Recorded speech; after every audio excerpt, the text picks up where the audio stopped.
flag. Watch out. Nice one, Space Kid. Good start. Now I'm spinning. Now I'm spinning. Couldn't do anything. Oh, God. We've got a full course.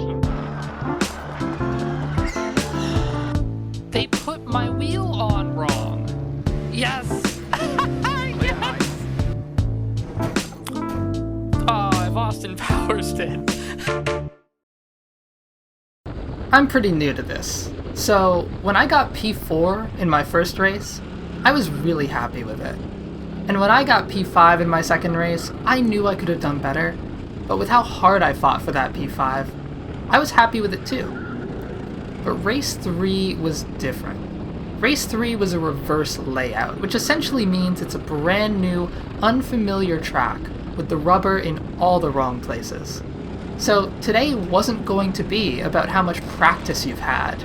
Today was all about how fast you could learn and adapt to a new track. And actually, that's something I have a lot of experience with. Okay, Mark. Alright, we got Justin on the outside. Gotta watch for that. I've been sim racing for over a year now, where I learn new tracks and combos every single week. And yes, sim racing at home is very different from karting, but it's where I learned all the basics, and it's helped me a ton. So, let's get on track and see how it went.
I was hesitant at first. The track had no grip. I had no idea how fast I could take these turns yet, but I slowly started to figure it out. I realized I could take this turn coming up here at almost full speed with just a very small lift, and that gave me a really good run all the way through to T1 at full speed. When learning a new track, especially on a time limit, it is essential that you figure out what the most important turns are to get right. This was the turn that would define how much speed you'll have on the longest straight of the track. This was the most important turn. With that in mind, let's get to quali. I mentioned this in my last video, but with the format of these races, quali is vital for success. I don't want to get held up by the kart in front of me, but I also don't want to fall behind so much that I'm having to fight with the driver behind me. Before the first lap starts, I lift quite a bit to slow down and put some space between me and the driver in front of me, just in case they're slow or make a mistake.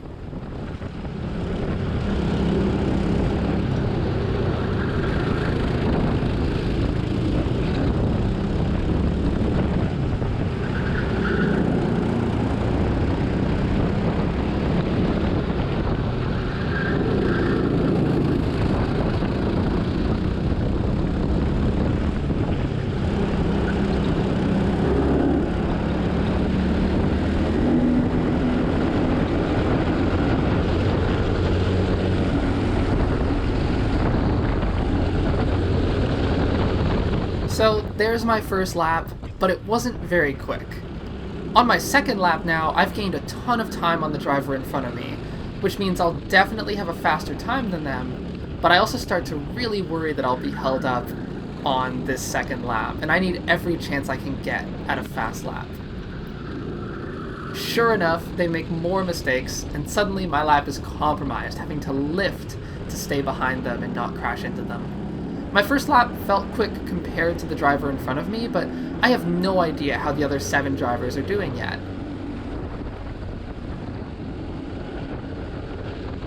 And that's it, there's the checkered flag. I'm going to have to rely on that first lap. It wasn't my best, but it'll have to do.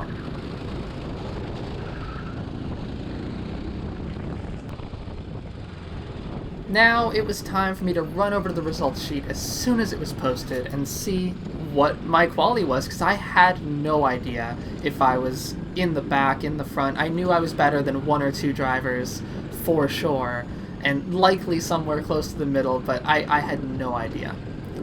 And when I checked it, this is what I saw. We were starting in third, my best quality result yet, and now the pressure was on. I knew this was my first real chance at a podium, and I did not want to mess it up. If I lost P3, I would never forget it. Let's get to the race.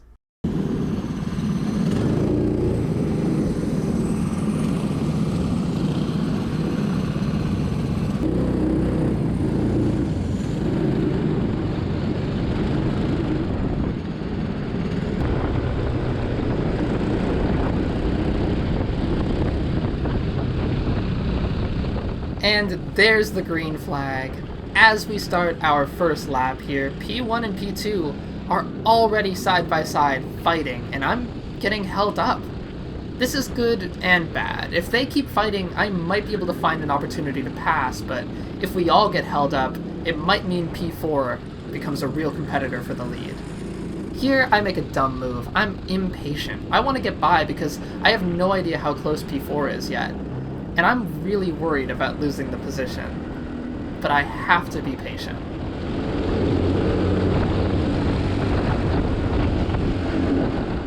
Notice how much I closed the gap in front of me on that straight. If I can keep taking the turn before the straight faster than them, and benefiting from the draft, I might be able to make a move.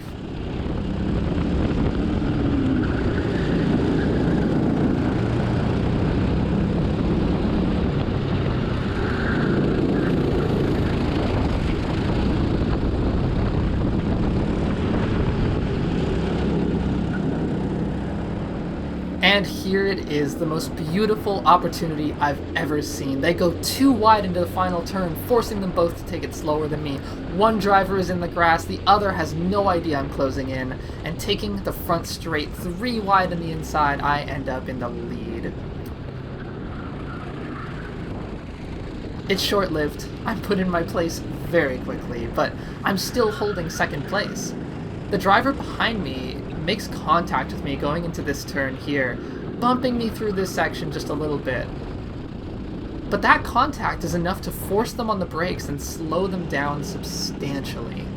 And if you're going to be slowed down anywhere on the track, going into that turn is the absolute last place you want it to be. This gives me a huge advantage over P3, and for the moment at least, they're not really a threat.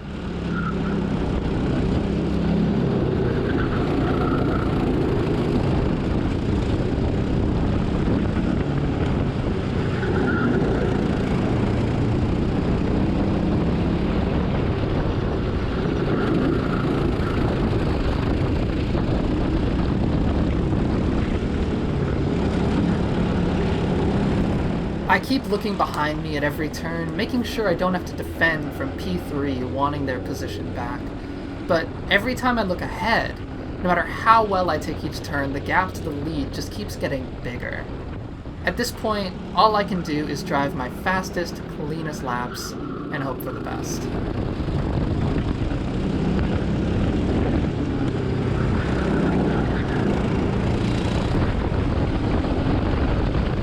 A couple of laps go by, and I'm still being startled by my shadow, worrying about what might be behind me.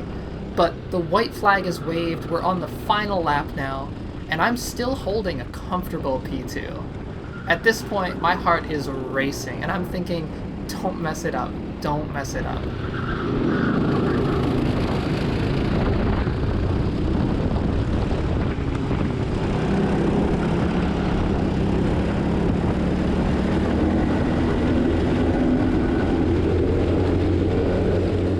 And this is it, the final turn of the race. Not only is this my first podium, but I turned a P3 into a P2. I had no shot at first. The leader was just too strong and was putting in lap times I wasn't ready for yet.